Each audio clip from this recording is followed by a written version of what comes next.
आज हम स्टार्ट करने जा रहे हैं बहुत ही इंटरेस्टिंग चैप्टर, जिसमें हम समझेंगे जो हमारी लाइफ प्रोसेसेस होती है, कैसे हम डिक्लेयर करेंगे कि कोई पर्सन अलाइव है या नॉट अलाइव है। मतलब कुल मिला के चैप्टर बहुत ही इंटरेस्टिंग होने वाला है कि जितनी भी चीजें जरूरी होती हैं किसी एक पर्सन को जिंदा रखने के लिए, किसी एक ऑर्गेनिज्म को, किसी एक प्लांट को, उसमें बहुत सारी कॉम्प्लेक्स प्रोसेस होती है। इस चैप्टर में हम कोशिश करेंगे उन सारी प्रोसेस को जाने, कैसे प्लांट जिंदा रहते हैं या organisms unicellular, for example amoeba, paramecium, उनमें प्रोसेस कैसे होती है। और लास्टली हम समझने वाले हैं हम ह्यूमन बींग्स के अंदर कैसे ये सारे प्रोसेस होती है। तो लाइफ प्रोसेस का पढ़ने का तरीका ये रहने वाला है हमारा कि हम स्टार्टिंग में सबसे पहले न्यूट्रिशन समझेंगे। न्यूट्रिशन में हमारे पास टॉपिक्स आएंगे कि हम किस टाइप की न्यूट्रिशन करते हैं, टाइप ऑफ न्यूट्रिशन, और हमारा जो फूड है उसका सोर्स क्या होगा, हाउ हम कैसे उसको कंज्यूम करने वाले हैं, how the food is used, food को कंज्यूम करने का तरीका, ये सारी चीजें न्यूट्रिशन वाला पार्ट होगा। और ये बहुत ही इंपॉर्टेंट होगा क्योंकि जो भी हमारे प्लांट्स हैं, हम फोटोसिंथेसिस प्रोसेस तो जान लेते थे कि CO2 और वाटर और सनलाइट की प्रेजेंस में ये सब हो रहा है, रिएक्शन भी जान ली थी, लेकिन अब हम बहुत अच्छे से समझने वाले हैं स्टोमेटा का रोल, कैसे फोटोसिंथेसिस प्रोसेस के लिए इवेंट्स क्या क्या होते हैं, कोई भी अगर वर्क हो रहा है उसके कुछ प्रोसेस के स्टेप्स होते हैं, तो वो steps line by line, step 1, step 2, step 3, ये सारी चीजें हम न्यूट्रिशन में समझेंगे। रेस्पिरेशन में जब हम आगे बढ़ेंगे तो रेस्पिरेशन वाला पार्ट देखेंगे, उसमें ऑर्गन्स कौन कौन से इन्वॉल्व होते हैं, न्यूट्रिशन में ऑर्गन्स कौन कौन से इन्वॉल्व होते हैं। सेम तरीके से ट्रांसपोर्टेशन कैसे होता है, जाइलम फ्लोएम प्लांट्स के अंदर होते हैं, तो ह्यूमन बींग्स के अंदर क्या प्रेजेंट होता है। कुल मिला के बहुत ही ज्यादा इंटरेस्टिंग चैप्टर है, आपको बहुत मजा भी आने वाला है और कुछ नई चीजें जानने को मिलेगी इस चैप्टर में। और लास्टली हम समझने वाले हैं कि जो भी प्रोसेस हुई उसमें हम एक्सक्रीशन किस तरीके से करते हैं या एक्सक्रीशन का प्रोसेस क्या है, क्या क्या ऑर्गन्स इन्वॉल्व होते हैं और एक्सक्रीशन क्यों जरूरी होता है, और कैसे सेल जो है वेस्ट प्रोड्यूस करता है और सेल वेस्ट दूर चले जाते हैं उससे और हम उसे बाहर एक्सक्रीट आउट कर देते हैं। तो अब हम स्टार्ट करते हैं। सबसे पहला जो सेक्शन है इस चैप्टर का, न्यूट्रिशन। सो हमने यहाँ पर अभी ये समझा लाइफ प्रोसेसेस वो प्रोसेस है जो कि किसी भी लिविंग बॉडी के लिए लगातार चलती रहनी चाहिए और वो तभी लिविंग बॉडी खुद को सरवाइव कर पाएगी और उसमें सारी प्रोसेस ये सब होंगी तो वो प्रोसेस करेंगी। तो अब लाइफ प्रोसेस में मैंने यहाँ 4 प्रोसेस लिखी थी, तो ये जो 4 प्रोसेस है ये बेसिक लाइफ प्रोसेस है जो कि हर ऑर्गेनिज्म में होनी चाहिए।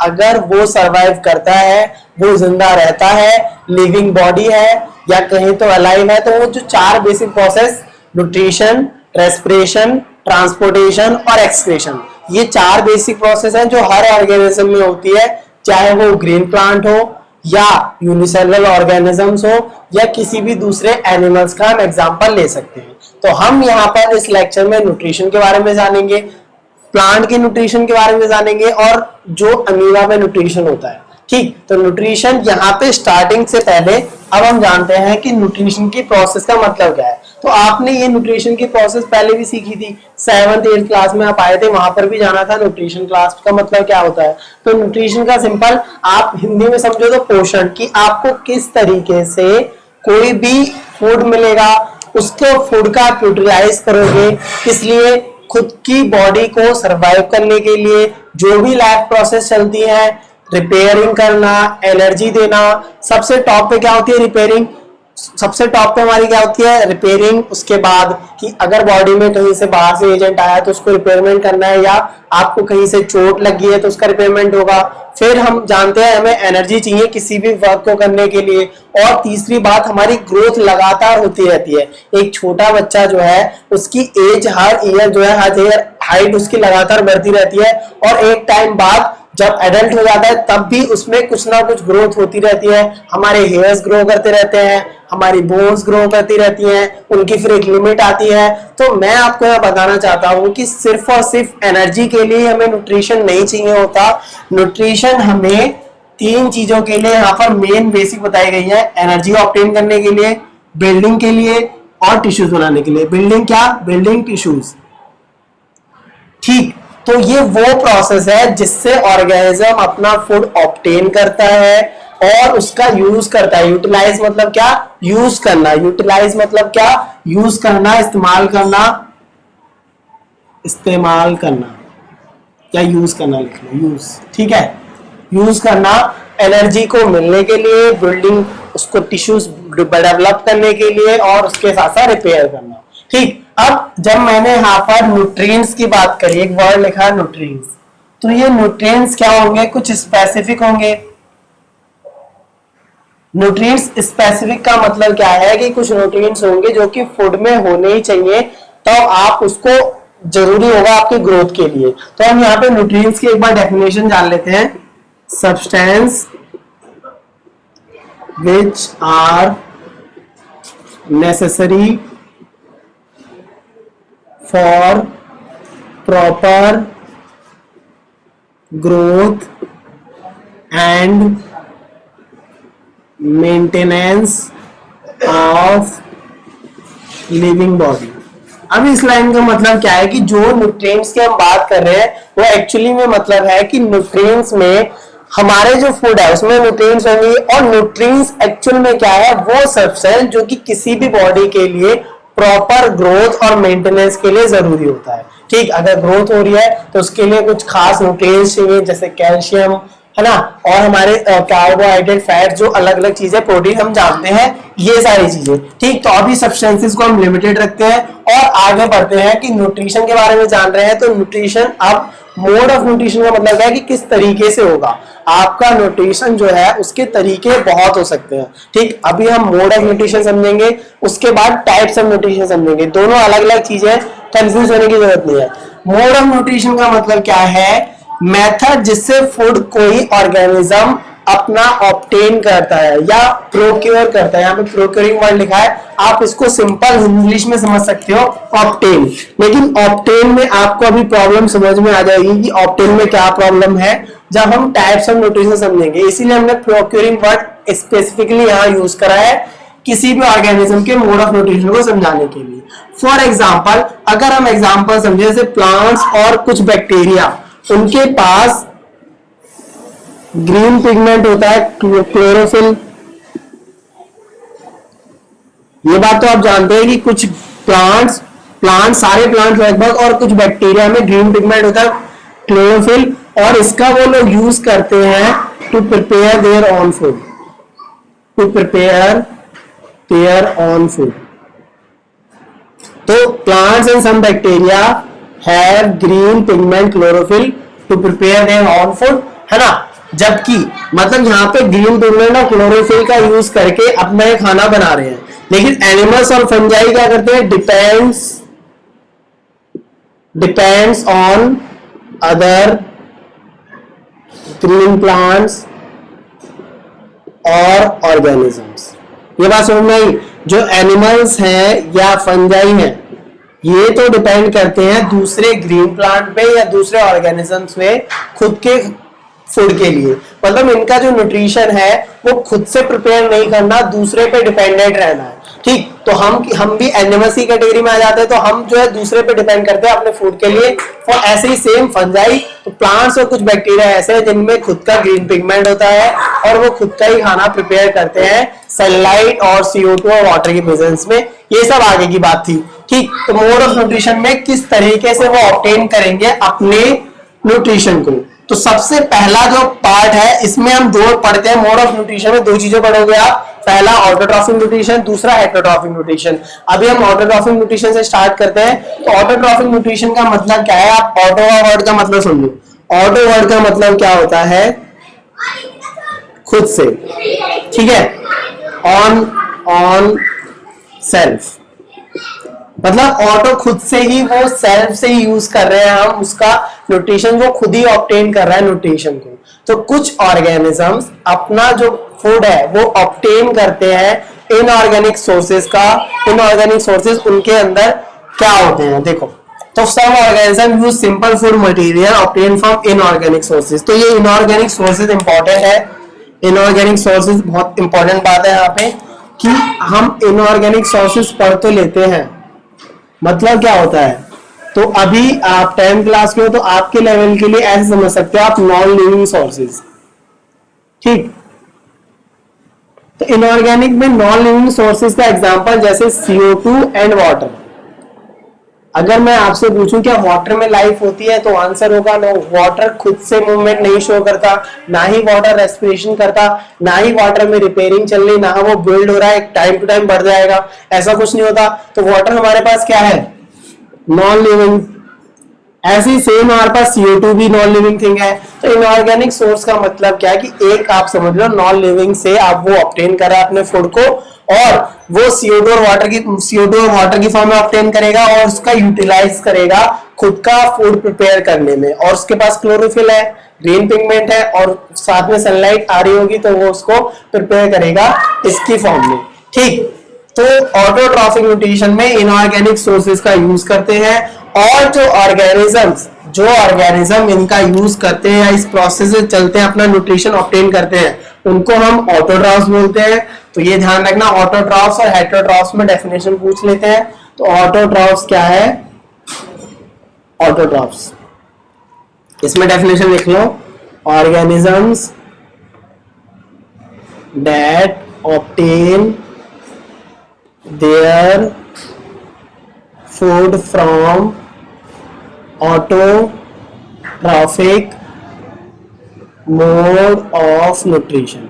मतलब वो ऑर्गेनिज्म जो कि ऑटोट्रॉफिक मोड ऑफ न्यूट्रिशन से अपना फूड ऑब्टेन करेंगे। Autotrophic mode of nutrition simple की वो सिंपल फूड मटेरियल्स या इनऑर्गेनिक सोर्सेज से ऑब्टेन करेंगे, फॉर एग्जांपल CO2 और वाटर, और अपना फूड प्रिपेयर कर लेंगे। ठीक, तो इस मोड ऑफ न्यूट्रिशन को हम ऑटोट्रॉफिक न्यूट्रिशन बोलते हैं। तो अगर वो खुद ऑब्टेन कर रहा है फूड को इनऑर्गेनिक सोर्सेज से सिंपल फूड मटेरियल्स की फॉर्म में, उसको हम बोलते हैं ऑटोट्रॉफिक न्यूट्रिशन। अब ऑटोट्रॉफिक न्यूट्रिशन में आपके पास दो मैंने मेन एग्जांपल बताए, प्लांट्स और सम बैक्टीरिया। तो हम पढ़ने वाले हैं प्लांट्स के बारे में और फोटोसिंथेसिस। बहुत ही सिंपल प्रोसेस थी।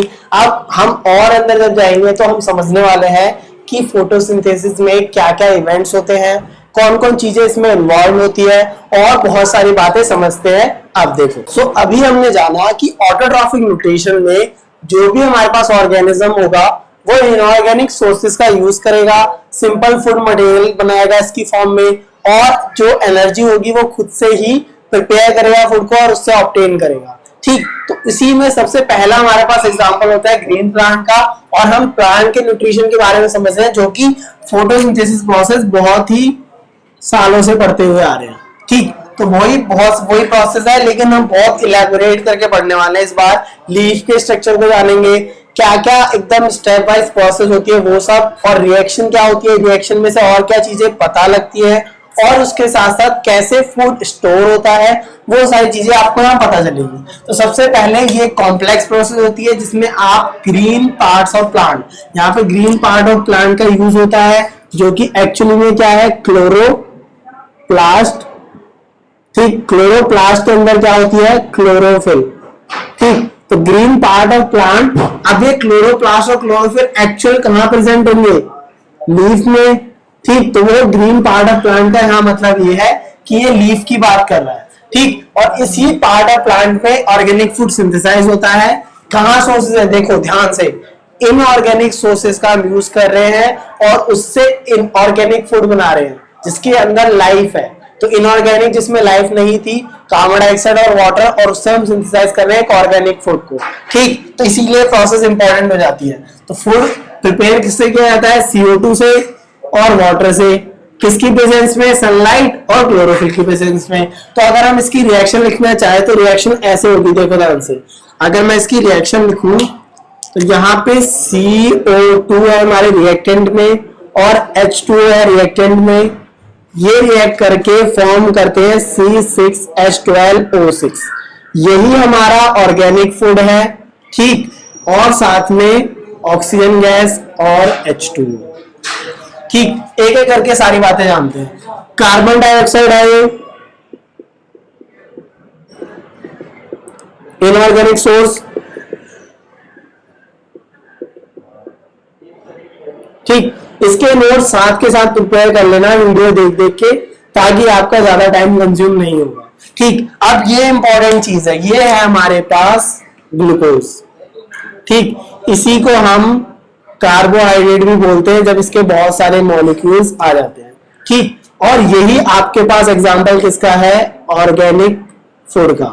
तो खास बात क्या कि इनऑर्गेनिक सोर्सेज का हम यूज कर रहे हैं। इनऑर्गेनिक सोर्सेज क्या, CO2 और वाटर, और उससे ऑर्गेनिक फूड प्रिपेयर कर रहे हैं। और यहाँ पे आपको ऑक्सीजन गैस रिलीज होती दिखाई देती है। ठीक, इसीलिए हमें एफोरेस्टेशन ज्यादा करना चाहिए, क्योंकि इस प्रोसेस में ऑक्सीजन गैस रिलीज हो रही है। तो ऑक्सीजन हमारे लिविंग बींग के लिए, ह्यूमन बींग्स के लिए जरूरी है।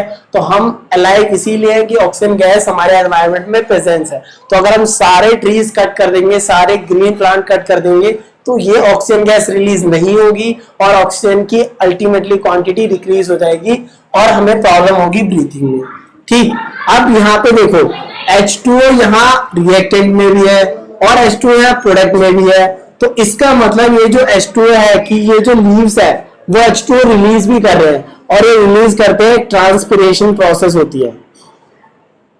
ठीक, तो वाटर वेपर्स जो है, water vapours from leaves, leaves जो होती है, लीव्स जो होती है ग्रीन लीव्स, उनसे वाटर वेपर्स भी रिलीज होते हैं ऐसे वेस्ट प्रोडक्ट प्लांट्स में, और उस प्रोसेस को हम ट्रांसपिरेशन कहते हैं। ये प्रोसेस सोशल साइंस में इंपॉर्टेंस रखती है, क्योंकि जहां बहुत घने जंगल होते हैं, फॉर एग्जांपल सुंदरबन जंगल जो हमारे इंडिया में लोकेटेड है, वहां पर ये माना जा, ये साइंटिफिक स्टडी है कि जहां ग्रीन प्लांट होते हैं वहां बारिश बहुत ज्यादा होती है। तो ये एक बहुत ही इंपॉर्टेंट रोल प्ले करता है जो H2O प्रोड्यूस हो रहा है, कि ये वाटर वेपर्स ऊपर एनवायरनमेंट में जाएंगे तो ये एक तरह से क्वांटिटी बढ़ा देंगे वाटर वेपर्स की ऊपर के क्लाउड्स में। तो अगर क्वांटिटी बढ़ेगी तो अपने आप वहां से क्लाउड्स बारिश जल्दी नीचे गिराएंगे, क्योंकि वहां क्वांटिटी एक तरह से एक्सेस हो गई है, बहुत ज्यादा क्वांटिटी वाटर वेपर्स की एक जगह इकट्ठी हो जाती है, तो वो बारिश की फॉर्म में एक तरह से कंडेंस हो जाएगा वाटर, और बारिश वहां बहुत ज्यादा होती है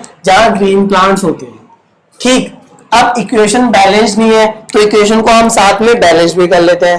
तो अगर हम इक्वेशन बैलेंस करें तो देखो कार्बन यहाँ 6 है तो यहाँ पे 6 हो जाएगा, हाइड्रोजन यहाँ पे 14 है तो इसे 12 कर लेते हैं, है ना। तो ऑक्सीजन बैलेंस हुए क्या, 12 ऑक्सीजन, यहाँ 6, तो यहाँ 3 से मल्टीप्लाई कर लेते हैं, यहाँ 4 से करते हैं 8 20 नहीं होगा, 6 से करें, हाँ 6 से करते हैं। ठीक, तो ऑक्सीजन यहाँ पे 6 12, तो यहाँ पे 6 से करना पड़ेगा आपको। ठीक, 12 ऑक्सीजन 8 ऑक्सीजन, हाँ इक्वेशन बैलेंस हो गई। ठीक है, एक बार चेक कर लो आप, 12 ऑक्सीजन, ऑक्सीजन 6 है यहाँ पे। ठीक, मैं तो ठीक लग रही है इक्वेशन, अगर नहीं भी हो तो आप देख लेना। ठीक, तो मतलब यहाँ पे इक्वेशन बैलेंस करना तो नहीं सीख रहे हम, पर केमिकल रिएक्शन हमने पढ़ा है तो इक्वेशन बैलेंस तो करना आना चाहिए। ठीक, उसके साथ साथ आपको यहाँ पे ये चीज और देखनी है कि जो हमारे पास ये जो इक्वेशन आई है, इस इक्वेशन में खास बात क्या है कि ग्लूकोज बन रहा है, कार्बोहाइड्रेट की फॉर्म है, ये ऑर्गेनिक फूड है। ठीक, तो यहाँ पे आप इक्वेशन बैलेंस है पूरी, मैंने चेक कर लिया। ठीक, कार्बन 6 है, यहाँ पे भी कार्बन 6 है, सब कुछ ओके है। ठीक, तो यही एज इट इज लिखो। और देखो अब आपको क्या दिखा कि हम रिएक्टेंट में, ये क्या है हमारे एक तरह से रॉ मटेरियल्स का काम कर रहे हैं। इसको और अच्छे समझेंगे, रॉ मटेरियल का मतलब क्या होता है, ये चीज रॉ मटेरियल की तरह काम कर रही है और हमें ये प्रोड्यूस कर रहे हैं। अब ये कार्बोहाइड्रेट क्या करता है, ये कार्बोहाइड्रेट करता है गिव्स इंस्टेंट एनर्जी। ये एनर्जी देगा, जो भी प्लांट में फंक्शंस है, जो भी काम करना है उसके लिए एनर्जी देगा ये कार्बोहाइड्रेट जो प्रोड्यूस हुआ है, और जो एनर्जी देगा उसी का हम यूज करेंगे जो भी हमारे प्लांट में फंक्शन होंगे, ट्रांसपोर्टेशन होगा या नए ग्रोथ करने में, नए लीव्स प्रिपेयर करने में। उसके साथ साथ एक्स्ट्रा जो कार्बोहाइड्रेट होता है जो कि यूज नहीं होता, ध्यान से समझिए इस बात को, एक्स्ट्रा कार्बोहाइड्रेट जो कि यूज नहीं होता इंस्टेंट एनर्जी देने में, is stored in form of starch as internal reserve in stem. साथ में अलग अलग प्लांट हो सकते, प्लांट के पार्ट्स हो सकते हैं, लेकिन मेनली स्टेम में होता है। ठीक, तो इस बात को आप कैसे समझोगे कि आपके पास CO2 और H2O से कार्बोहाइड्रेट प्रोड्यूस हुआ, वो एक्चुअल में क्या है, ग्लूकोज के मॉलिक्यूल्स हैं। कुछ ग्लूकोज के मॉलिक्यूल्स हमने यूज करे इंस्टेंट एनर्जी देने के लिए, जो कि जरूरी था या ग्रोथ के लिए जरूरी था। अब जो प्रिपेयर होता है वो हमेशा ज्यादा होता है, तो जो एक्स्ट्रा कार्बोहाइड्रेट है उसका यूटिलाइज करा, उसको हमने स्टार्च की फॉर्म में स्टोर कर लिया एज इंटरनल रिजर्व। अब ये इंटरनल रिजर्व क्या काम करेगा कि अगर कभी प्लांट को वाटर नहीं मिलता या जो बड़े बड़े ट्रीज होते हैं उनको कोई रोज पानी नहीं देने जाता, आप ये बात जानते हो, अगर जंगल है उनमें कोई रोज पानी नहीं दे रहा, रोज बारिश भी नहीं होती, या अपने आस पड़ोस में आप किसी ट्री को देखना, बहुत बड़े ट्री की मैं बात कर रहा हूं, तो उसको कोई पानी रोज देने नहीं जाता, तब भी वो जो है लगातार अपनी अलाइव होते हैं, ग्रीन होते हैं, उसके फ्लावर्स आ रहे होते हैं, फ्रूट्स उसमें आ रहे होते हैं। तो उसका रीजन ये एक्चुअल में स्टार्च ही है। स्टार्च एक्चुअल में कार्बोहाइड्रेट की फॉर्म है जो स्टार्च की फॉर्म में स्टोर्ड होता है एज इंटरनल रिजर्व। तो ये जो इंटरनल रिजर्व वर्ड है इसको बहुत ध्यान से याद रखना, क्योंकि यही काम आता है प्लांट को न्यूट्रिशन देने में। जब बारिश नहीं आती तो वो एक्चुअल में स्टेम में स्टोर कर लेता है अपने पार्ट को, तभी आपने देखा होगा कि बड़े बड़े प्लांट के स्टेम जो होते हैं वो बहुत ही बड़े होते हैं, बिगर साइज के होते हैं, क्योंकि वो उसमें स्टोर करके रख लेते हैं अपने इस स्टार्च की फॉर्म को। ठीक ऐसे ही अब एक क्वेश्चन आता है कि प्लांट का तो हमें समझ में आया, क्या एनिमल्स भी ऐसा करते हैं? एनिमल्स यानी कि यहाँ पे ह्यूमन बींग्स ही आ सकते हैं, ह्यूमन बींग्स या दूसरे अदर एनिमल्स। तो इसका आंसर है yes.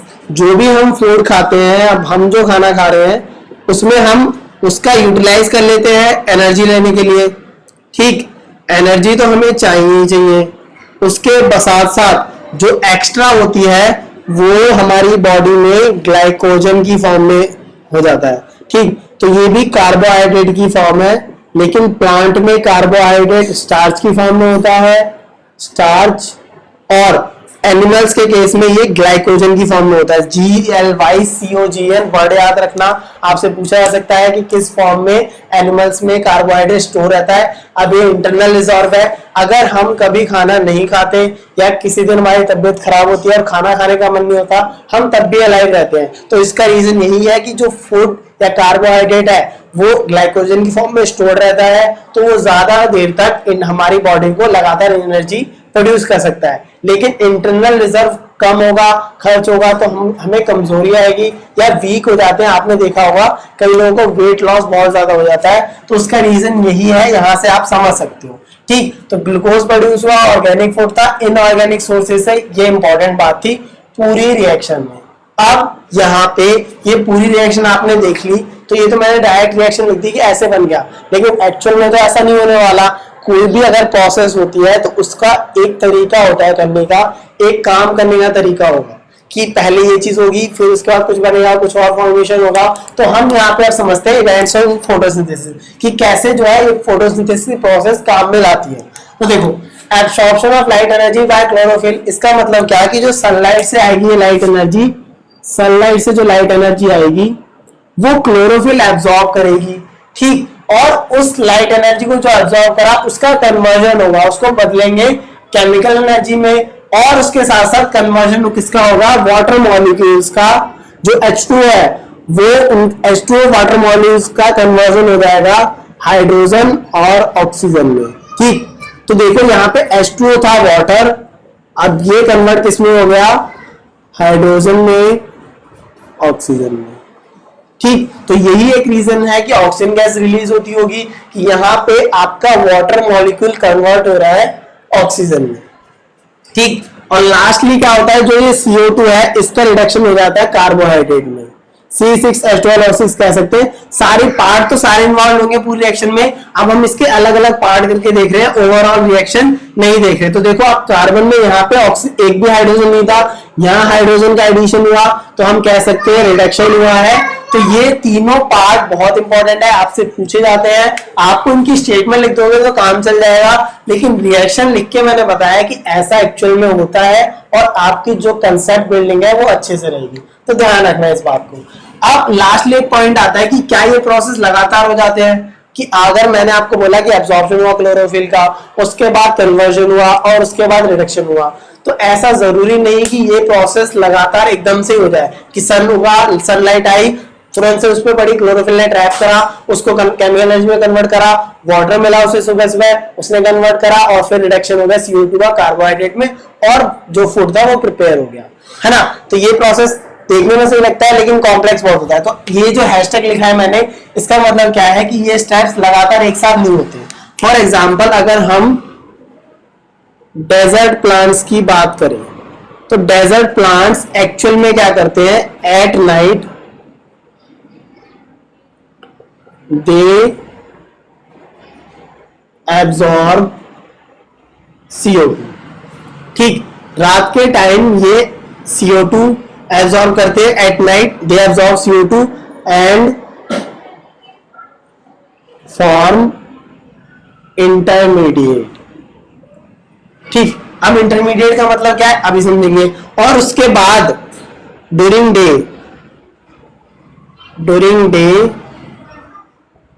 They utilize intermediate to produce energy. ठीक, इतनी सी बात थी यहाँ पे कि ये जो इंटरमीडिएट फॉर्म हुआ है इसी का हम फर्दर यूज कर लेते हैं जब हमारे पास सनलाइट आएगी और इसी पे रिएक्शन हो जाएगी तो एनर्जी प्रोड्यूस हो जाएगी या फूड जो हमारा प्रिपेयर हो जाएगा। तो इसमें क्या हुआ, इसमें जैसा सुबह का माहौल था, जो प्रोसेस बताई मैंने कि सनलाइट आई, पानी मिला और टूट गया और खाना प्रिपेयर हो गया, फूड प्रिपेयर हो गया, आपको C6H12O6 की फॉर्म में ग्लूकोज बन गया। लेकिन यहाँ पर डेजर्ट प्लांट के केस में क्या हुआ, वो लोग रात में CO2 ऑब्जर्व कर लेते हैं और एक इंटरमीडिएट कॉम्प्लेक्स बना लेते हैं। आप इस पर ऐसे समझ लो, अगर आपको भटूरे प्रिपेयर करने हैं तो अगर आपने कभी छोले भटूरे प्रिपेयर करते हुए देखा होगा तो उसमें एक प्रोसेस होती है कि जब आप डफ को, मैदा जो डफ है उसको अच्छे से मिलाओगे, फिर ऑयल रखोगे और उसको 15 to 20 मिनट्स रखा जाता है, फिर ऑयल मिलाते हैं और फिर कुछ देर तक रखा जाता है ताकि वो अच्छे से मिक्सिंग हो जाए और वो ऑयल उसके साथ सेटलमेंट हो जाए और तभी वो सही तरीके से फूलते हैं। ठीक, तो हम जो है एक इंटरमीडिएट बना रहे हैं भटूरे के केस में। वैसे ही हम डेजर्ट प्लांट में क्या होता है कि ये प्लांट्स CO2 रात में एब्जॉर्ब करते हैं और एक इंटरमीडिएट बना लेते हैं और दिन के टाइम इस इंटरमीडिएट का यूज करते हैं। जब सनलाइट आती है, सनलाइट इस इंटरमीडिएट पे एक्ट करेगी और एनर्जी प्रोड्यूस होगी। तो ये सारी प्रोसेस थी आपकी जो भी फोटोसिंथेसिस में स्टेप बाय चीजें होती है। अब हम और अंदर आते हैं और समझते हैं कि जो ये क्लोरोफिल या लीव्स वाली बातें हैं उसमें मीनिंग क्या है, कि ये सारी प्रोसेस जो इतनी सारी हो रही है उनका साइट क्या है, कहां पर ये हो। सो अब हम जानते हैं जो लीव्स हम डिस्कस कर रहे हैं या फोटोसिंथेसिस की जो प्रोसेस डिस्कस करी, रिएक्शन समझी, उनकी एक्चुअल में साइट क्या होती है, जगह कहां होती है और कौन कौन से सेल ऑर्गेनेल्स जो कि काम करते हैं सेल के या प्लांट के टिश्यू में। तो यहां पर आप देखो साइट ऑफ फोटोसिंथेसिस में मैंने सबसे पहले आपको बताया लीव्स होती है। ठीक, लीव्स के अंदर क्लोरोप्लास्ट होते हैं और उसके अंदर आपके पास ग्रीन कलर सेल ऑर्गेनेल्स, हम बोलेंगे इनको क्लोरोप्लास्ट को बोलते हैं ग्रीन कलर सेल ऑर्गेनेल्स। उनके अंदर ही हमारी क्लोरोफिल पिगमेंट होती है ग्रीन कलर की। ठीक, तो क्लोरोप्लास्ट एक्चुअल में सेल ऑर्गेनेल्स है और उन्हीं के अंदर क्लोरोफिल प्रेजेंट होती है ग्रीन पिगमेंट और वहीं से आपकी सारी जो ट्रैपिंग होती है सोलर एनर्जी की उसमें सब काम होता है। फॉर एग्जांपल अगर हम लीफ का क्रॉस सेक्शन करें, मतलब लीफ के स्ट्रक्चर को जूम इन करके देखें तो आपकी बुक में भी इसका स्ट्रक्चर है। मैं इमेज ड्रॉप करूंगा ताकि आप रिलेट करो उस बात को। तो ध्यान से देखो, आपके पास एपिडर्मिस होगा। एपिडर्मिस क्या, जो आउटर मोस्ट थिक लेयर होती है किसी लीफ की, उसमें दो पार्ट होते हैं, upper epidermis, lower epidermis. Upper epidermis में वो क्लोरोप्लास्ट को कंटेन नहीं करते लेकिन वो एक सपोर्ट देते हैं। ठीक, ये क्या करते हैं, एक तरह से सपोर्ट देते हैं और प्रोटेक्ट करते हैं बाहर के एजेंट से। ठीक है, इनके अंदर क्लोरोप्लास्ट नहीं होता। लोअर एपिडर्मिस में स्टोमेटा होता है। अब स्टोमेटा वर्ड आपने शायद पहले भी सुना हो। स्टोमेटा रेगुलेट करता है या रिसेप्शन, स्टोमेटा सरफेस प्रोवाइड करता है। ओपनिंग और क्लोजिंग की स्टोमेटा की वजह से गैसेस एक्सचेंज होती है मैसिव अमाउंट में, मतलब बहुत ज्यादा अमाउंट में गैसेस एक्सचेंज होती है स्टोमेटा के थ्रू। टिनी पोर्स होते हैं और यहाँ पे देखो मैंने लिखा भी है टिनी पोर्स होते हैं और they help in gases exchange in plant. ये गैसेस एक्सचेंज बहुत ही मैसिव होता है, मतलब बहुत ज्यादा अमाउंट में होता है। मैं थोड़ी सी एक वीडियो क्लिप यहाँ ऐड करूंगा जिसमें आपको स्टोमेटा की ओपनिंग और क्लोजिंग समझ में आएगी और कैसे स्टोमेटा में वाटर फिल्डअप होता है तो वो स्वेल करता है और स्टोमेटा ओपन हो जाता है, और उसके साथ साथ आपको नजर में आ रहा होगा कि जब वाटर निकलेगा तो वो श्रिंक हो जाएगा और इसमें से श्रिंक होते ही ये छोटा हो जाएगा, गैसेस एक्सचेंज रुक जाएगा। ठीक, तो ओपनिंग में हमारी गैसेस एक्सचेंज होती है, क्लोजिंग में रुक जाती है। अब जो ये स्टोमेटा है इसमें आपको समझ में आया ओपनिंग एंड क्लोजिंग होगी, तो ओपनिंग और क्लोजिंग में आपको जो रेगुलेट करता है ये गार्ड सेल्स होते हैं। तो गार्ड का मतलब सिक्योरिटी गार्ड होता है, आपकी सोसाइटी में आपकी कॉलोनी में एक गार्ड होगा जो रेगुलेट करेगा कि कौन पर्सन अंदर जाएगा और कौन नहीं जाएगा। तो वैसे ही गार्ड सेल्स होते हैं जो कि स्टोमेटा की क्लोजिंग और ओपनिंग को रेगुलेट करते हैं। तो देखो ये बीन शेप सेल होते हैं और ये इन्हीं के अंदर क्या होता है, हमारे पास क्लोरोप्लास्ट होता है, इसमें सेल वॉल भी होती है ताकि हम क्लोरोप्लास्ट को प्रोटेक्ट करें, क्योंकि बहुत ही सेंसिटिव पार्ट है, एक बहुत ही सेंसिटिव सेल ऑर्गेनेल्स है जिसमें हमारी ट्रैपिंग होगी सोलर एनर्जी की, क्योंकि उसके अंदर ही क्लोरोफिल होता है। ठीक, तो ये फ्रेम करते हैं स्टोमेटल ओपनिंग को, या हम कह सकते हैं रेगुलेट करते हैं। रेगुलेट मतलब किसी भी चीज को आप रेगुलेट करोगे, जैसे रेगुलेटर होता है कि आप कितना उसे ओपन करना चाहते हो और कितना उसे क्लोज करोगे, कब वो क्लोज होगा। ठीक, एक तरह से कंट्रोल करके रखते हैं गार्ड सेल्स स्टोमेटा की ओपनिंग और क्लोजिंग को। ठीक है, अब थर्ड पार्ट इसमें क्या है कि कंडीशन फोटोसिंथेसिस के लिए नेसेसरी क्या है। हमने बहुत सारे एक्सपेरिमेंट करे जो हम पढ़ते हैं, बहुत सारे एक्सपेरिमेंट हुए, उनमें हमने ये बात समझी कि सनलाइट और क्लोरोफिल बहुत ही ज्यादा नेसेसरी कंडीशन है कि ये तो होनी ही चाहिए किसी भी फोटोसिंथेसिस प्रोसेस को होने के लिए। आपको यहाँ पे सनलाइट होगी तो उसकी इंटेंसिटी, क्वालिटी और ड्यूरेशन सनलाइट की डिपेंड करेगी कि कितना रेट होगा फोटोसिंथेसिस का। इसका एग्जांपल आप समझोगे, अगर आपको फूड का कुकिंग समझना है तो जितना ज्यादा आप गैस उसमें प्रोड्यूस करोगे, जितनी ज्यादा हीट एनर्जी दोगे, जितना उसको एनर्जी दोगे तो वो उतनी जल्दी जलने के चांस होंगे या पकने के चांस होंगे। वैसे ही सेम अगर सनलाइट की इंटेंसिटी और क्वालिटी साथ में इसका ड्यूरेशन मतलब कितनी देर तक है। फॉर एग्जांपल अगर आपके सुबह के टाइम सन आया तो प्रोसेस हुई फोटोसिंथेसिस, लेकिन दिन के टाइम अगर क्लाउड्स आ गए तो उन्होंने कवर कर दिया सनलाइट को, तो अब सनलाइट नहीं पहुंच पा रही लीव्स तक, तो फोटोसिंथेसिस प्रोसेस कम हो जाएगी, उसका रेट कम हो जाएगा। ठीक, सेम ऐसी क्लोरोफिल क्या है, क्लोरोफिल हमारी जो सोलर एनर्जी है उसको ट्रैप करने में मदद करता है। मतलब जो सोलर लाइट आई आपके पास वो ट्रैप करेगा सेल के अंदर और उसको रोक के रखेगा और उसका बाद में यूटिलाइज करेंगे। एब्जॉर्प्शन था ना जो पहला पार्ट इवेंट ऑफ फोटोसिंथेसिस में, वही सेम चीज यहाँ पर है कि आप एब्जॉर्ब करोगे लाइट को और फिर उसको केमिकल एनर्जी में कन्वर्ट करोगे। ठीक, तो दो बातें थी नेसेसरी कंडीशन के लिए। अब लास्ट पॉइंट फोटोसिंथेसिस में हम समझने वाले हैं रॉ मटेरियल्स, मतलब कि क्या क्या चीजें जरूरी होती हैं हम यूज करते हैं। देखो कार्बन डाइऑक्साइड क्या है, एटमॉस्फेयर में होगी। अब एटमॉस्फेयर में कार्बन डाइऑक्साइड कहां से आएगी, तो कार्बन डाइऑक्साइड सेलुलर रेस्पिरेशन की वजह से आती है।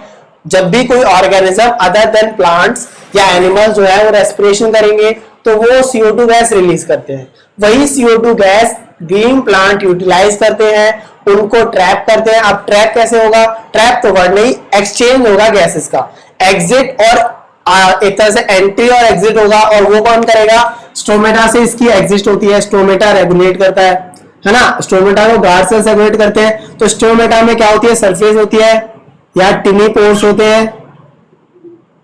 एंट्री कहां से मिलती है, एंट्री फ्रॉम स्टोमेटा।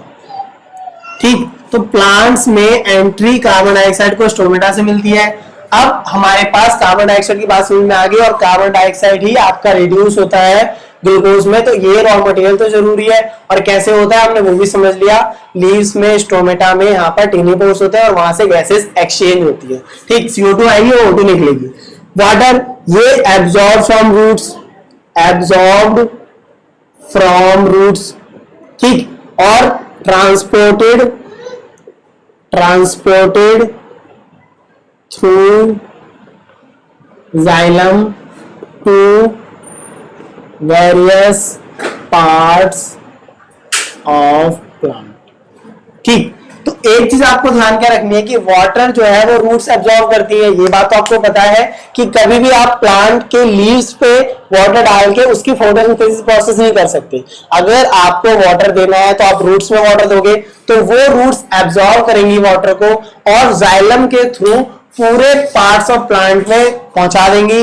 और पार्ट्स ऑफ प्लांट में पूरे पहुंचाने का मतलब क्या है कि जहां पर लीव्स में क्लोरोफिल ने ट्रैप करी है सनलाइट को, क्लोरोफिल ने ट्रैप करा है सनलाइट को, तो वहां पर H2O का क्या होगा, फोटोलिसिस होगा।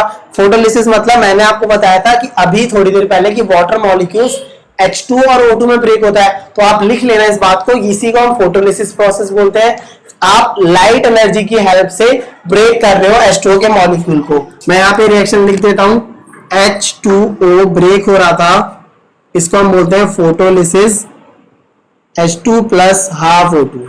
तो एक्चुअल में जो रूट ने एब्जॉर्ब करा है वाटर वो ट्रांसपोर्ट होगा जाइलम के through various parts of plant में, और वही एक्चुअल में फोटोसिंथेटिक सेल पे जाएगा जहां पर ये सारी रिएक्शंस हो रही है या जहां पर ट्रैप करी सनलाइट, और वहीं पे हमारा H2O ब्रेक हो जाएगा हाइड्रोजन और ऑक्सीजन में। और जो H प्लस है ये हमारे CO2 का रिडक्शन करेगा C6H12O6 में।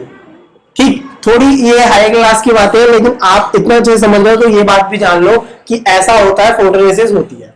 ठीक, लास्टली जो है अदर मटेरियल्स ये बहुत मैटर करते हैं कि आपको पता होगा कि सनलाइट हो, क्लोरोफिल भी हो, लेकिन तब भी कुछ जो प्लांट्स होते हैं जिनकी रिक्वायरमेंट अलग होती है, वो कुछ ही सॉइल में ग्रो कर सकते हैं, भले आप उसको सनलाइट रोज दो और वाटर रोज डालते रहो। आपको पता होगा अगर आप घर पे प्लांट्स लगाते हो, ग्रीनिंग करते हो या गार्डनिंग करते हो, तब भी कुछ प्लांट्स सूख जाते हैं, पानी भी उनमें होता है जबकि सनलाइट भी मिल रही होती है।